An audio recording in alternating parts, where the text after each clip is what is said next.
Yo, Hello. what's going on, people? Boxing fans back around the world again. You know what it is. How's everybody doing? Kojo Raps on TV here, reporting live from London.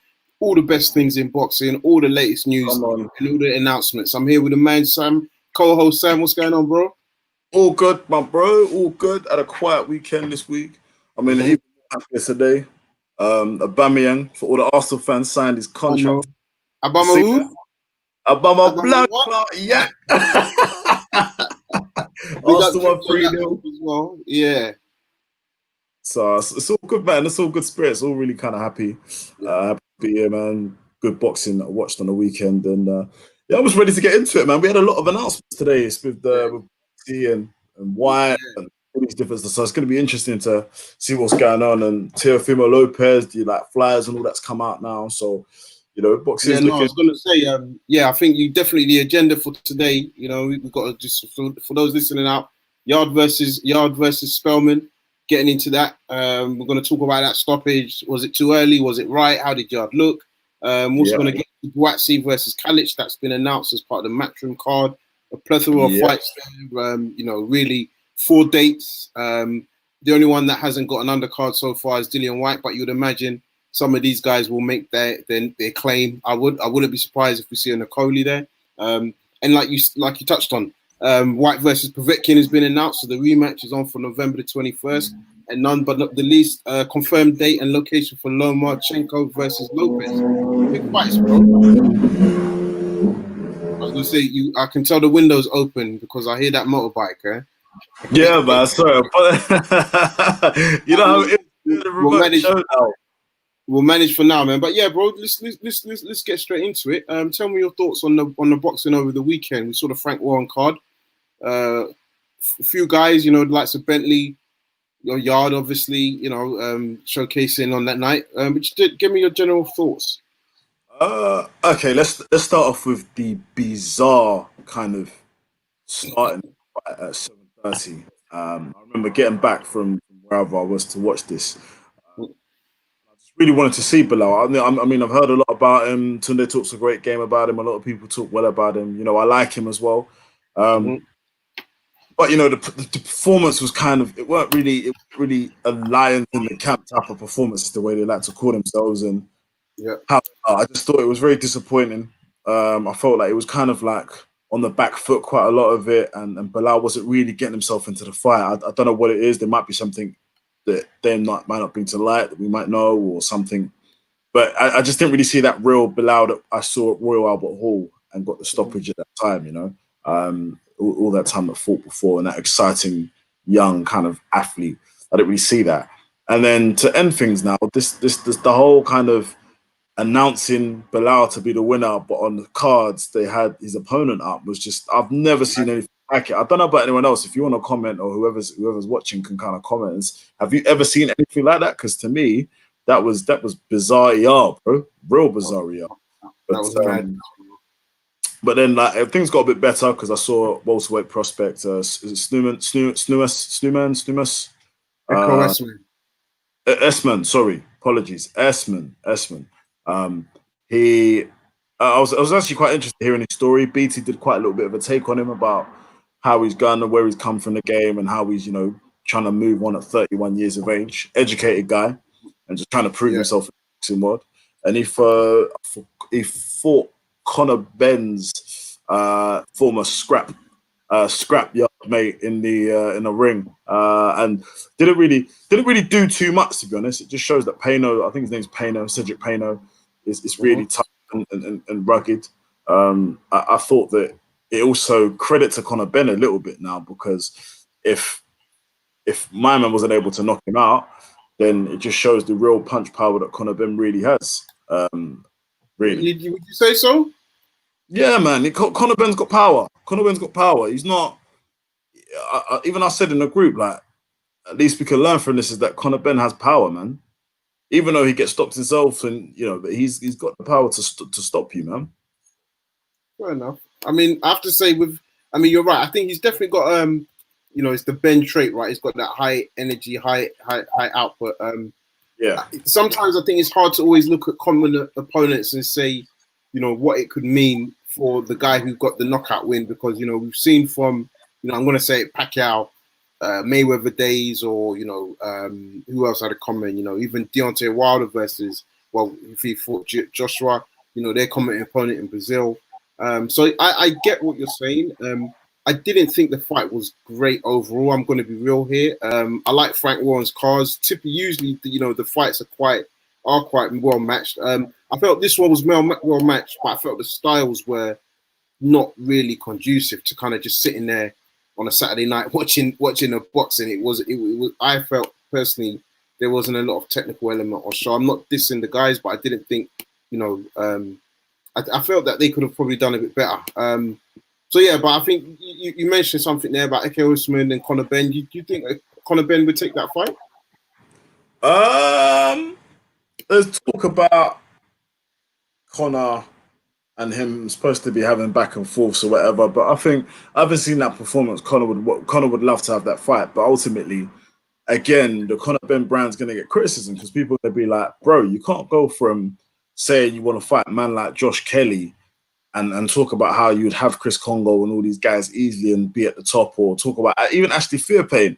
Like, what direction are you trying to go into? Are you trying to go into that kind of, I'm fighting anyone who's on smoke, or are you chasing guys who are past their best, or are you calling out the best? What are you doing? Like, that's the frustrating thing about him. It's just like, we don't really know where he's trying to go and what he's doing. And, I really wanted to see him fight out in fight camp, but Chris Jenkins, and apparently for whatever reason, his team didn't want him to take the fight. So I think the best move for Conor is to fight Chris Jenkins first. And once if he does come out of that, which is not an easy fight, we push on from there. But personally, I see that being very, very close, man. Yeah, I mean, I think that's a fair shout. I think it will be a close fight. I mean, just general. Moving on, we saw the Denzel Bentley versus Mark Heffron fight. What did you make of that? Oh my god, I enjoyed the fight, right? But I was more not disappointed, but I was more frustrated at Bentley because he had Heffron in the first few rounds. I generally felt like, the awkward when he switched up to southpaw, he was doing well. He was really holding his own. He was really throwing the counters. But I just felt where Bentley lost his way a bit, and where he got himself down in the game, and where he gave Heffron the chance to come back into the game, was when he went from doing this unilateral movement to then start going into the corners. He kept scurrying into the corners. And for me, that doesn't make much sense for him to be getting. He wasn't effective in the corners when he was being backed up into the corner, trying to get down and rugged and do all of that. And I just thought, just stick to your boxing, stick to the awkward movement. But I just thought the game plan was a little bit confused, man. Ultimately, he got him with a great, I think it was the third round or fourth round. In the southpaw stance, he got him straight square in the face with that right hand, that counter right. And completely dazed him. It was a bit of a flash knockdown. It kind of reminds me back when did you see it? It reminds me of that knockdown. It was good. I was happy, but you know what that reminded me of? That reminded me of I think it was 2017 in January or 2018 when when the girl fought Badu Jack. Yeah. He caught him with that flash knockdown, and then he got shot afterwards. Like, I'm all good. Like, I had a vibe because that, funny enough, that fight even ended up in a draw, right? So exactly. Yeah, good point. Great point. Yeah. I mean, I think that. Right. Yeah, and I think just to speak on that, I think when you look at the draw, I actually thought this was going to be a tough fight. I don't know if I gave my prediction, but I didn't think Bentley would win. So I was half impressed at the start, like you mentioned. Forgetting the first round, the second round he got that knockdown, and he's been spoken about as being a big puncher. So I thought he seemed to deliver there. I thought it was his movement. He had that great, you could say not even great, he had awkward lateral movement. And he just seemed to keep coming into the corners. And I know, yes, I thought, maybe that's his game plan because he would then try to get a counter. But he just really seemed to kind of like, I don't know, allow Heffron to continue being the aggressor. And I think that was the problem for him. I felt, he was countering well. He showed that he's got, the ability to even switch hit, which I thought was a bonus for him. But at the times, he just wasn't doing anything. So it's one thing being able to, go into orthodox, go into a southpaw position. But if you're not even throwing punches and you're not even countering punches, it makes it difficult for anyone to give you the round. So I did think the draw was the fair result. For anyone that didn't check it out, I mean, please do check out our man Boxing Lowdown. Yeah, for anybody that didn't know, I felt the draw was the right result. I like the fact that both of them were quite aggressive, actually, and both of them were very much saying to themselves, "Look, I thought I won that fight," and it didn't spill over into anything messy because they were standing right next to each other. But I thought that was really a good look for him. So yeah, fair play. They're going to more than likely get the rematch on, and I think from Warren's perspective, he's probably won there because people will want to see that fight again. No, exactly. I think that was one of the positives that came out of that fight, that there was a bit of that competitive edge, because you can argue and say that Queensbury Promotion or Frank Warren Promotions, Box Nation, have lost the edge. And that was just a bit exciting to see something a bit more controversial, a bit tight, a bit close, kind of, if you're comparing that to fights to Matchroom Fight Camp on a less emphatic scale, you can compare that to the egg and cheese kind of fight in terms of how just edging and trying to break each other down. It might not be big names or glamorous names, but when you talk about the styles trying to match up, I thought there was a bit of a good matchup there. I have to say it was a competitive matchup. It wasn't, that was Bentley's first 10 rounder, which I thought was interesting. So now how he can take and learn from that experience to come into the next fight is going to be key. But I think we're moving on to the headline of that fight. Your man here, Mr. Anthony Yarde, 20. Mr. Lions in the camp. Lions in the camp. Big up Tunde, big up Anthony Yarde in the team. Show up, blow up. Don't hate me, guys, because I'm gonna have, as always, I'm gonna be real and say my piece. But what's your thoughts on that performance and result? Yeah, I don't want to get too much in what he's gone through, because I think he's gone through that in the world, and everyone needs to kind of not move past it, but we don't need to keep talking about it. He's been through his tragedies, came through everything, and came into the ring looking quite sharp, man. Not quite sharp, very sharp. He looked sharp. He looked on it. He looks alert, because last time we saw him competitively, forget about the fight in Barcelona, but we saw him competitively against Kovalev, a fight that had all the potential. And really kind of gained some credibility there by almost taking out and daring to be great. And what everyone's interested to see is how he's learned from it, what he's done from it. And he got a lot of stick from taking this fight with Spelman, because Lyndon Arthur was quite vocal, kind of mentioning that's my seconds and leftovers. And for me, I'm like, Yarde needs to knock this guy out. Otherwise, if you don't knock him out, Lyndon Arthur's just going to be like, see what I'm saying? He done exactly what I did. Like, look, he's already formula to beat him, whatever, but he actually knocked him out and broke him out in style. The stoppage, yes, on a good day, not in this environment, you could argue and say that he could have continued. But I think due to COVID and actually the British Boxing Board of Control and with the Referee Association, I remember they did actually mention that, now stoppages are going to be like straight stops. If they feel the ref feels that any of their fighters may be in danger or not, they had the rules. I remember they had this statement about how they're going to be changing the referee and looking at things differently. So that might have had a part to play in it.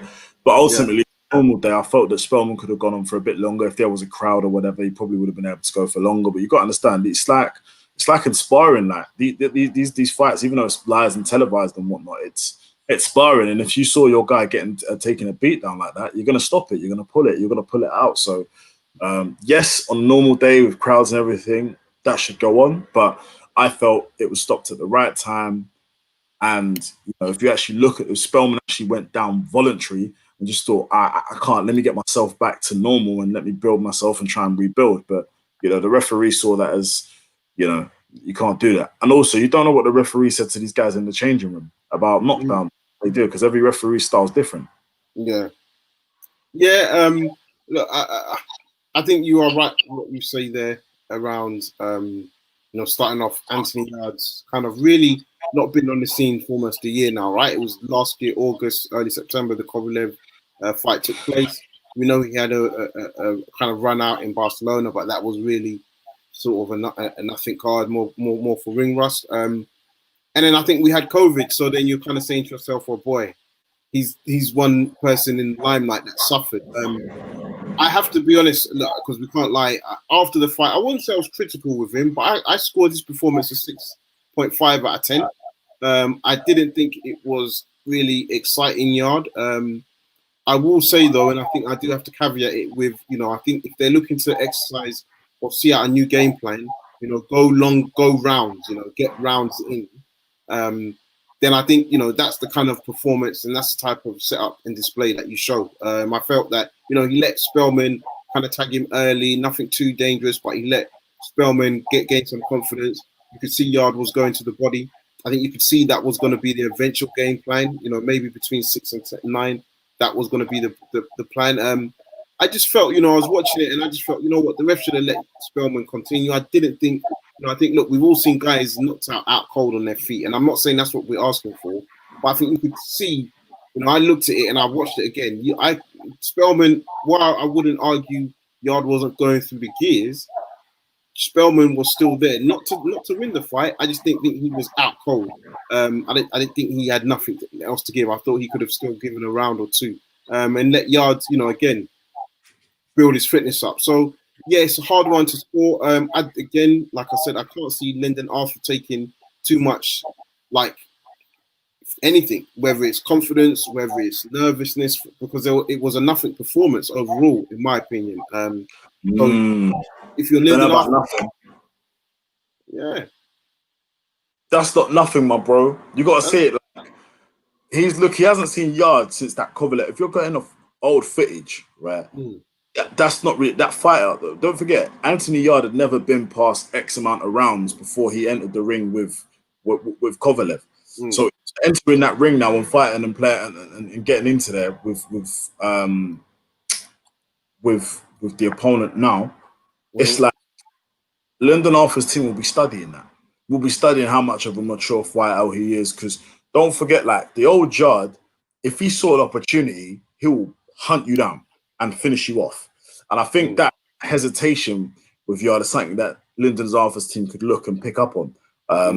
Really be like, okay, so he breaks down, he takes his time, he doesn't come as fast as you. So he's now looking to be a bit more technical and use his shots effectively. Like he knew he had Spelman hurt. When it was these bodies, he was leaning in, doing the slips to the right and hitting him in the body. When he was doing those hooks into the body, that's when he started really wearing down. That's when he really started wearing him down. And that's ultimately what got him out. Just the constant wear and tear and breaking down of him. But if I'm Lyndon Arthur, I'll be thinking, do you know what? Let me try and put it on Yarde. Let me see what he's about, that, because he doesn't really. From looking at the fight with Kovalev, he didn't really like it when he was getting it put on him, and really he just couldn't beat the jab. Kovalev was just able to was a jab master. We remember that. I think the Ward defeats made us kind of maybe forget how tough he was, but he just beat him with the jab. He just beat him to the jab every time. Can Lyndon Arthur beat him to the jab? Yes. Will he have the same power behind it though? Unlikely. So you know what? It makes for an interesting fight, but I can't see Lyndon sitting there rubbing his hands, thinking, "Yep, you know what? Like Yarde is there for the taking." I don't think that was the case. I mean, just for everybody that's tuned in, guys, don't remember. Just remember to like, subscribe, share, comment. We do need you guys commenting. We'll be able to put it up on the screen. So any comments you all have, good or bad, I say that now. But yeah, any comments that you've got, make sure you leave those comments down on YouTube and Facebook. This is a live show, and you will be able to catch the replay on Facebook, on YouTube. And if you want to listen to the podcast, that's Raps on TV at Apple or Spreaker. So yeah, guys, come on. This is towards boxing's back, man. So we need that energy. We need the fans. We want to hear how you guys are with this lockdown. Come on, talk to us. I need some opinions, man. So yeah, moving on. I think no better place to start than the announcements, really. And let's chop that up. So today, guys, we saw the announcements. First place that I think we should really start is the Dillian Whyte versus Povetkin rematch, November the 21st. But it's agreed. Eddie Hearn today has gone on record to say, Dillian Whyte is chomping at the bit. But he also said so is Povetkin. We've all been talking about Dillian Whyte, but I want to ask you a question around Povetkin's mentality. Does Povetkin have anything to be afraid of coming into this rematch? Nothing. Nothing at all. Why? If anything, he's got all the world of confidence on his shoulders, man. He's been trying to get back into the world rankings. He's been kind of used as a world a world level type journeyman, and been used out against the likes of Michael Hunter, David Price, Anthony Joshua. Do you know what I'm saying? Like, they've just been used. Obviously, by Anthony Joshua, I just feel that he's been kind of used as a stalking horse to kind of get you to. If you can beat him, you're in the elites, basically. And he like he said in his interviews, like, now I've proved everyone wrong. I'm not that kind of person. I'm here to win titles. I'm here to get myself to the level I need to get to. So ultimately, for him to knock out Dylan in the fashion he did, he's put the heavyweights on notice. Like, anyone can get it. One punch can do anything, and there's this. He's going into that with full confidence. And don't forget, Dylan Whyte is the underdog. Dylan Whyte is the less technical of the two. Povetkin has an amazing amateur pedigree. He knows the sport. He knows how to win a fight. He's got the formula to win a fight. Dylan is always evolving and still learning, and I think he's going to learn quite a lot from Povetkin too. But it's really kind of not last chance saloon, but he really has a lot on the line here, because if he doesn't beat Povetkin, it's like, where do you go from here? So looking forward to it. Some people say it's too soon, some people don't. If he knocks him out in 3 rounds, some people say, well, it's business as usual, BAU, right? Back to business and pushing on for the WBC. If he doesn't, people are going to say, oh, you left Mark Tibbs, that's what happened. Or, you didn't do what you needed to do. You should have taken some time for yourself after that hard, cold knockout. You didn't do the puncher that we say. So it's really exciting because there's so much drama on the line, and there's so much on the line for one.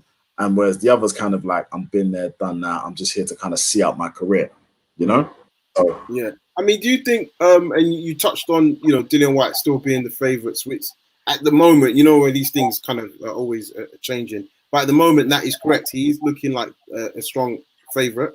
Povetkin is the underdog. So I think we've got to say 2 things. How often does that happen? And again, are the mathematicians, the analytic guys, getting it wrong? Because I, like you, would say Povetkin would come into this fight quite confident. And not because, of just the knockout, but I think it's the execution of the knockout. There's one thing, if there's one punch, then there's a barrage of punches, the ref stops it, or barrage of punches, you catch him, he's down. This was clear, like, I'm going to do this to set that up and then execute. And he executed. And then, even Tony Benn, you said it, and that his reaction, euphoric. So on that basis, I'm surprised that he's still a huge underdog. Do I think Dillian Whyte should take this rematch straight away? I think, on reflection, yeah. I think, because who else is he? We've got to look at it as well. Who else really is going to get him? And when I say excited, who is he going to get up for? And who is he going to get experience against in the heavyweight division if it's not someone like a Povetkin? And if it's not Povetkin, it's another dangerous fighter. So avenge your loss. I hear that. He needs to, there's not really anyone else out there for him, to be honest. So sink or swim. It's like, you've been world level for X amount. We know you've been done quite harshly by the WBC. Now you need to really get your space back, because now all that 1,000 days XYZ is all out the window. All that talk is out the window now because you lost. Unfortunately, and I'm a big Dillian Whyte fan. All that talk's out the window now, and you just need to really focus on that. Which is why people said, look, this could be not the last dance, but you're not getting any younger. You're in your early 30s now. And Dylan's not the same fighter coming up anymore. He's an established fighter. He's a pay-per-view fighter. But as soon as he loses that fight to Povetkin, all of that goes. All of that, people just forget all of that. People will just remember you as the same guy who fought, who had it who had it coming. Because some guys said to me, it was really good analysis. They said Dillian Whyte had it coming with Parker, with Rivas. He had it coming, People are saying that they see it coming. And with Derek Chisora, when he knocked Derek, even before when he fought Derek Chisora, Derek was up on points. Exactly. So people are saying, is he really world level, or is the British public hyping him up again? Like British like to hype people up, as people like to say. So yeah. Well, there we have it. I mean, we're going to see it soon. November 21st, location soon to be confirmed. But yeah, it's definitely looking like, Whyte wants to get his revenge, and let's see what Povetkin can bring to the table. Well, last question for you on this, though, Simon. I think this is quite an important question. Is should the winner of this fight, this rematch, should they really be in contention for a title shot, regardless of who it is? Yes, because it's for the WBC. The WBC needs to honor what they're doing. Otherwise, they're going to start becoming a bit of a joke. Not a joke, but they're not going to be as serious. Don't do your Eddie Hearn fanboy on the show, man. Come on, bro. What do you, bro? Like, come on, the WBC need to get them to do their thing, bro. Like, yeah, like I said, I think there's more to it that meets the eye with the whole delays thing. But for me, if Povetkin wins again, you're honestly telling me you want Povetkin to be a mandatory? oh no. If Dylan wins, I want him mandatory. If Povetkin, so I'm rich. Plus, Povetkin will take side money. You know what? I don't mind Povetkin winning because if he takes side, he's going to take side money. He takes side money and allow the undisputed to happen. Hopefully, everything's opened up again, late 2021, and we can really get this thing on. And we're going to see Anthony Joshua take over. You know what I mean? He needs to get Pulev first, though. Or Pulev. Yeah, no, of course, yeah. Touch wood. Yeah, exactly.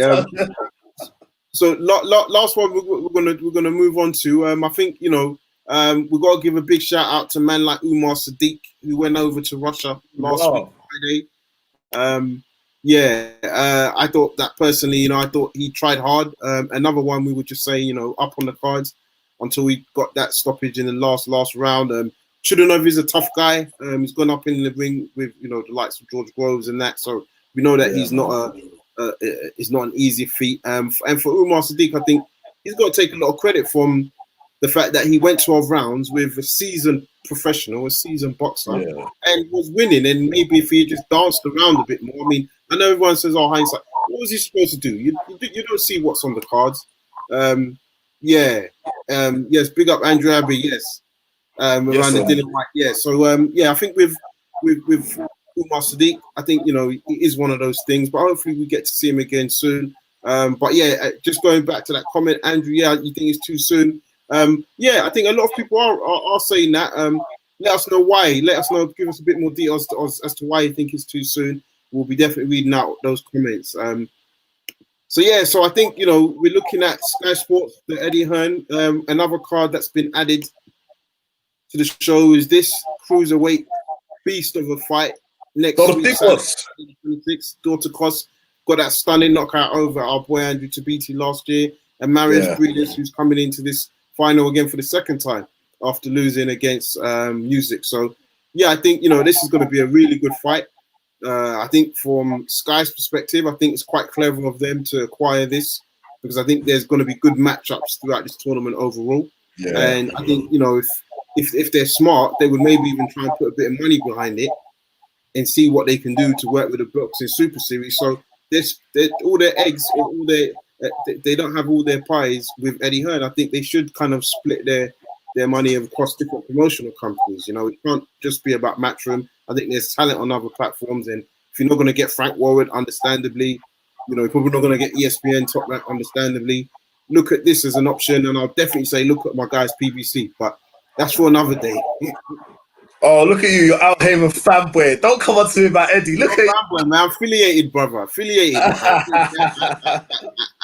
So I think that's a really good addition for Sky Sports. And I mean, and just moving on from that, I mean, there's a bunch of news going on with the Zone, Canelo, Golden Boy.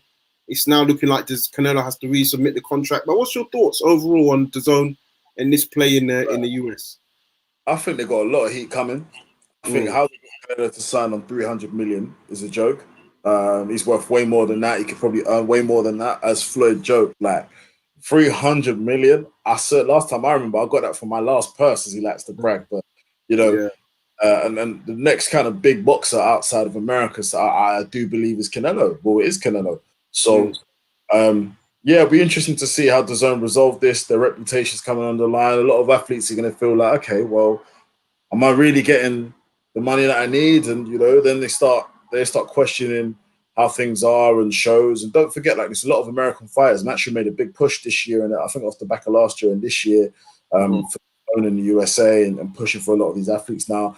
And now they're realizing they're not getting out because of this pandemic. So it'll be interesting to see how many are going to cover, what's going to happen, who's going to leave, and PBC are just going to come and sweep them all up again. Mm. I mean, I think it's definitely going to be interesting. You know, there's going to be tons of rumors.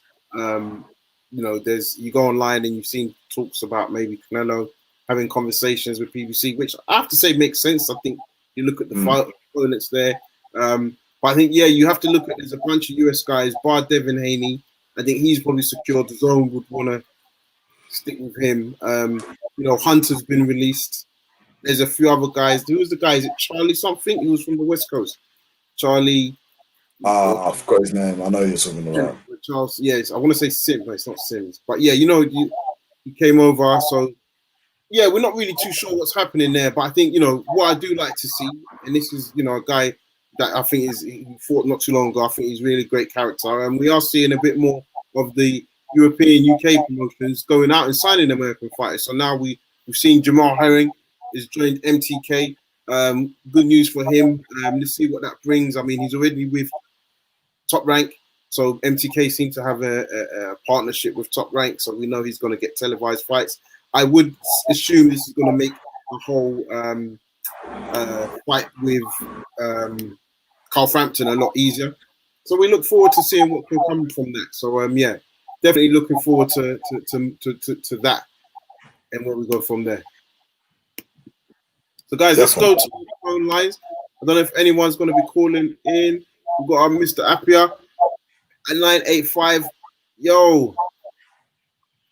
How we doing, fellas? How we doing, man? You doing well, bro? Yeah, absolutely fantastic.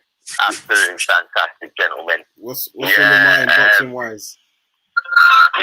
Yeah, basically, I just wanted to know that from you guys, now the fight's confirmed, your predictions are for the Povetkin against Dillian Whyte. I wanted to know how you think the fight's going to go. Sam, I'll let you go for that. Yes, Appiah, biggest motivator. I think if Dillian Whyte needs to do him within three rounds or so, I think I'd like to go for Dillian Whyte knockout in the early rounds. Yeah, because he's got the power. He's shown that he's able to drop him. Because when he drops, he's going to go for him. But ultimately, if he doesn't get him out, he's going to leave himself very, very vulnerable. And an amateur pedigree technical specialist like Povetkin is to do him over. So, yes. What do you think? What do you think, Daniel? Well, the last time you asked me, I am predicting. Yeah, I'm a good one. Yeah. The last, that's all right. I'm a good one. Yeah, but yeah, the last time I spoke to you guys, I actually predicted a Dillian Whyte win. So I think Dillian Whyte will do the business. I expect him to stop Povetkin. I reckon he'll stop him after about 5 rounds. But I think he'll win simply because he's the fresher of the two. So that's why I'm going to go for Dillian Whyte. And I think plus as well, he'll be hungry. He will be hungry. The criticism he's had, you know, he's a man who doesn't really like being told anything. He doesn't really like criticism. So he's going to be going in there hungry and determined. And Daniel, a question for you on Povetkin. Do you think it's underrated? Do you think we are overlooking the way Povetkin won to think that he couldn't repeat that again across 12 rounds? Listen, Povetkin is a fucking seasoned pro. Fucking dangerous man. Been around a long time. And yeah, we are underestimating him, underrating him. You can't put it past him to come over and do another job again. I wouldn't put it past him. I just think simply Dillian Whyte will win. A little bit fresher of the two, you know, and I expect Dillian Whyte to go in there hungry. And Dillian Whyte's a lot more intelligent than we probably give him credit for. And I think he'll learn from what happened last time in the last fight. I think he'll actually learn from it and do the business. Yeah. So, and I'm going to ask you on this one because obviously we know you're doing your motivation, so don't forget to go and follow Mr. Appiah. If you got Dillian in a room, we know mental is all about is a big hurdle in life. If you had him in a room, what would you say to him to make sure that he has no mental blocks in his mind about going in to get this Povetkin win, or this win over Povetkin? You know what happened in the last fight? Forget it. It's done. That's done. Forget that. Moving forward, just go and do the business. Just go and do the business. You just think you're better than him. You're fresher than him. Yeah. And think of also what's ahead. Think of what is ahead if he beats Povetkin. You know, look at the fights that are ahead. Look at that. The future is very bright for him if he wins against Povetkin. You know. Yeah. So he's got all the motivation in the world to go and win. Perfect. You know. Yeah. No, So but what I would say to him is criticism. Sometimes he's just got criticism. It is two ways. Yeah. With criticism, you get pats on the back, and you get people trying to dig you out. When you're in that arena in life, when you're on the big stage, when you're performing in your gift, whether it's football, boxing, whatever it is, people are going to come out with a knife and try and give it. Sometimes just take that negativity and use that as fuel. Just make you achieve what you want to achieve. Just use it as fuel, and that's all he's got to do. Instead of trying to square up to people saying you did this, you did that, just use it as fuel to go and beat Povetkin on the 21st of November. No, thank you for that, Daniel. So we're going to move to the next corner, but thank you as always for the support. Thanks, bro. Take care, Big up man. yourself, gentlemen. Cheers. Thank you. Cheers. Going out to 623. 623. Hello. Yeah, Jamie calling. Jamie? Yeah, Jamie. I was going to call to talk about the Dylan fight and what you guys were saying. So Yes. the Dylan fight. How you doing, man? You're a first-time caller, yeah? Pardon? It's your first time calling in, right? Yeah, first time calling. Big up yourself, man. Where are you based? I live in Kent. Oh, nice, man. Appreciate you Yeah. supporting. What's on your mind? So with the Povetkin and Dylan fight, you guys were talking about it.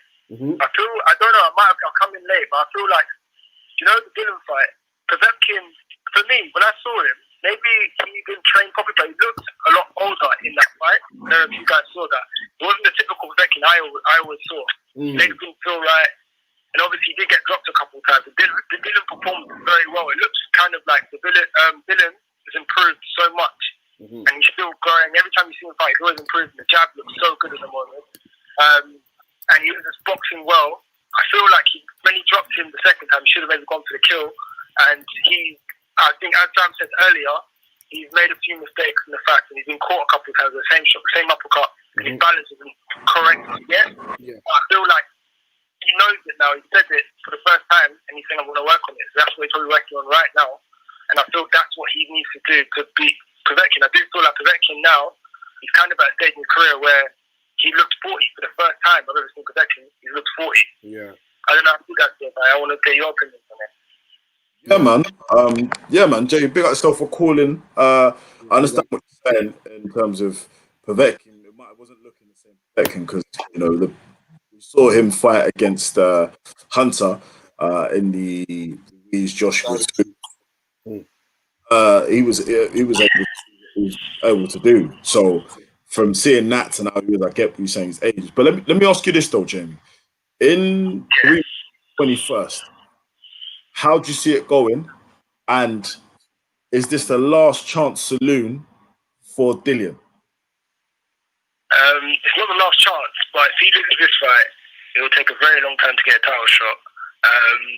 He'd have to take a different route. I don't think he can do WBC anymore. It will take him a long time, and also he'll still have Eddie's backing and so forth. But yeah, those sort of conversations as well. Is Matchroom still going to back him? Will he be number 2 in Matchroom and those sort of things? Number 2 and number 3 in Matchroom. You have those sort of conversations as well. But yeah, it will be very detrimental. This loss was very detrimental. It's going to take him, push him back a couple of years for another title, so maybe a year or 2 years. per title shots. You look at the rankings of what released. Was it today or yesterday? Yeah. I think he's number 5 now on the WBC, and he's not ranked on any of the world governing bodies. So those sort of conversations need to be had. I feel like anyone, you see, like someone like Chisora, how many times has he lost? And if he beats, I know it's going to be a tough fight, but if he beat Usyk, he's going for the title shot. He takes it as mandatory. So those sort of conversations, you can always have a chance as long as, it's just one of those things. Yeah. It just won't happen the way he wants it, and he obviously doesn't want too many losses, and it will look bad if you lose to Povetkin twice, and Povetkin obviously his way out, and look how Michael Hunter fought against him. There was a draw. AJ beat him, and he wants to fight AJ in the future, obviously, and get that rematch. So, I think it will be very tough if he does lose. But he needs to get this win, to be honest. Yeah, great. Well said. Great points, Jamie. I've got a question for you, kind of moving off that topic, and I hope I don't put you on the spot here. Lomachenko versus Lopez. Have you got any thoughts on that? As a fight, as a matchup, who do you think wins? I think Loma wins, but it's a tough fight. Loma's lost to a lot of long-rangey... not lost, sorry. He's had tough fights against... No, not tough. He still won, but Campbell, he gave him maybe 1 or 2 rounds. Yeah. And also the fight with Linares, when Linares dropped him, they're quite similar in the fact long-rangey lightweights who are bigger than him. Lopez doesn't fight like that. But Lopez is a lot bigger. He's a lot bigger, and he's very aggressive, and he's young. You know he's going to come forward. And listen to the interviews, you know he wants this. And he's not going to stay very long in the weight class. I think this is probably his last fight at weight class.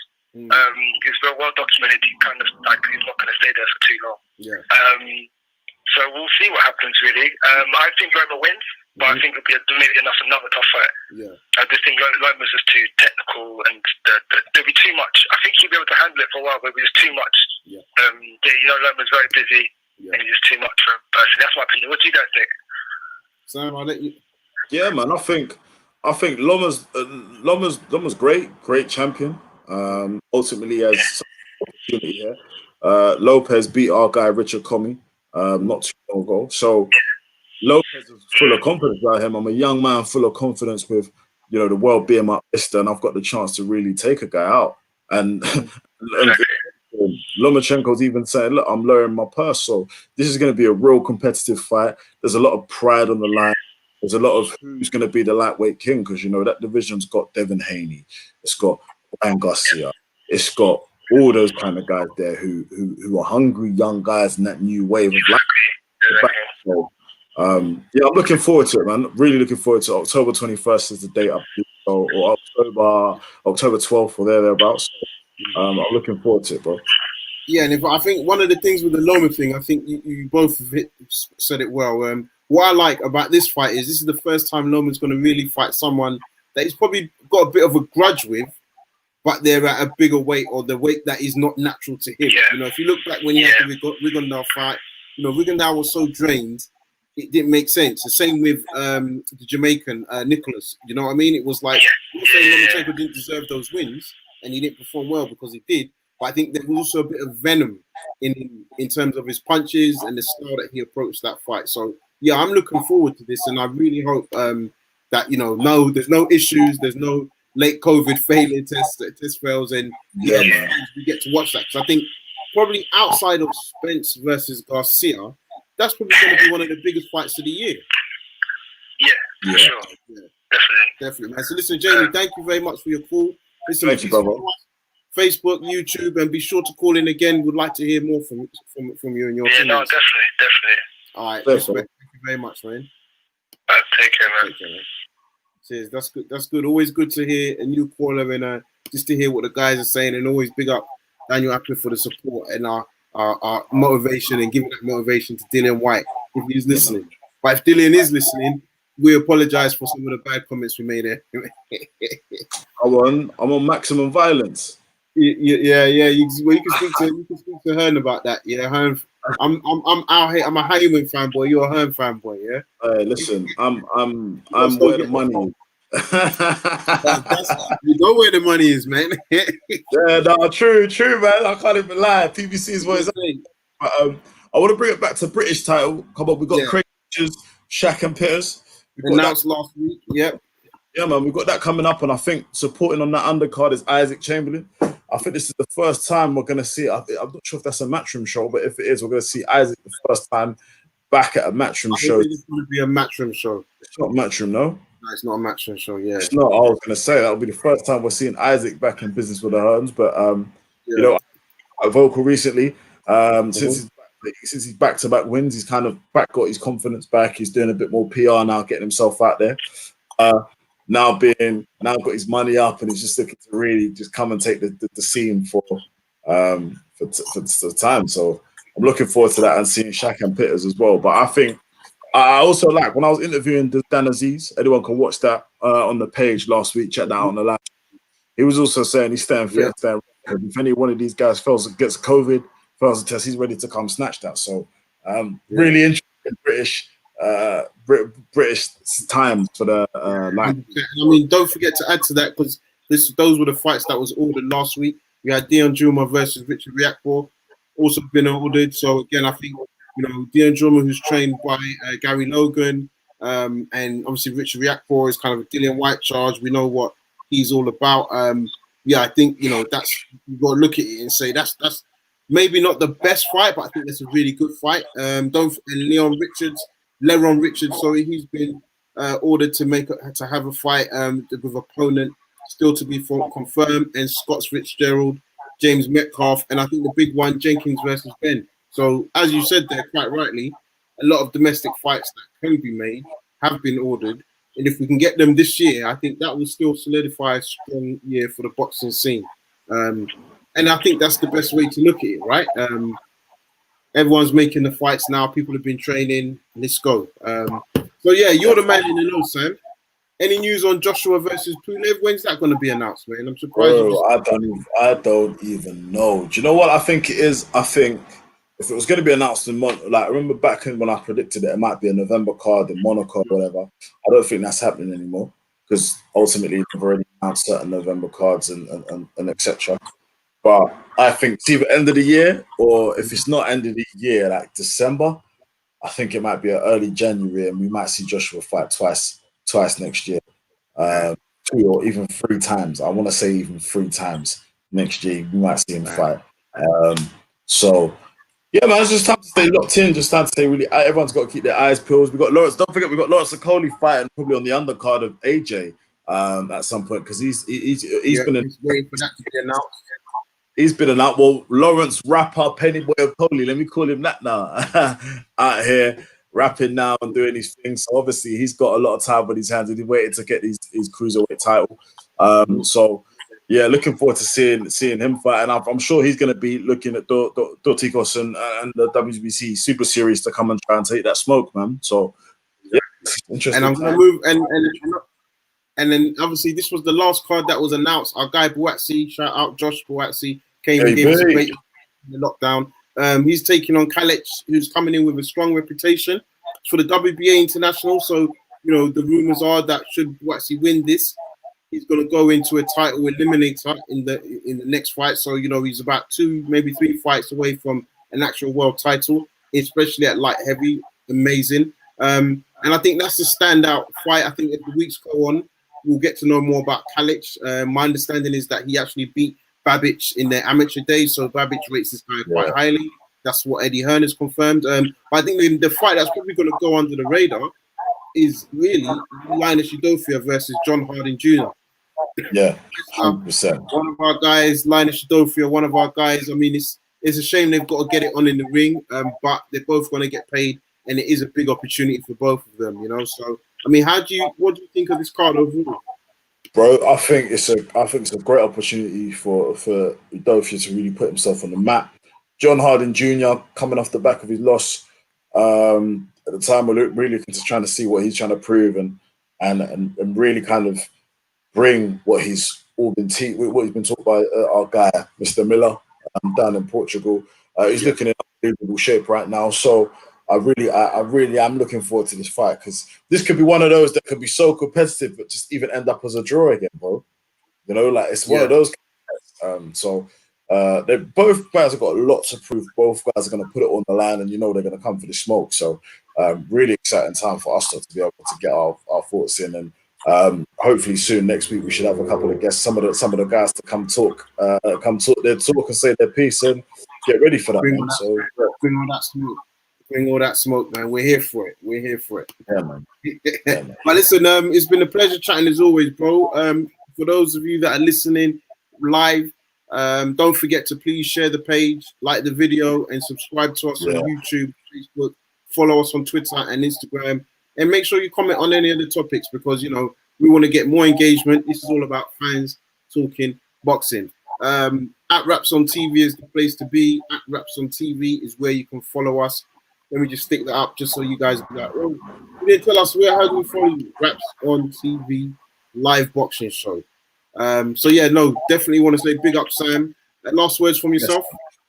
Yeah, man, stay locked in. Look, boxing's back. About to see probably more announcements drop next week, more gossip, more smoke, more people chatting shit. So, you know, just keep up with us and we're going to be dropping some more videos soon. So looking forward to it. Definitely, man. So, brother, as always, take care. Back next week. And for everybody watching, enjoy the boxing. No domestic cards this weekend, but there will be some American cards. And make sure you follow us everywhere. Peace. Yeah.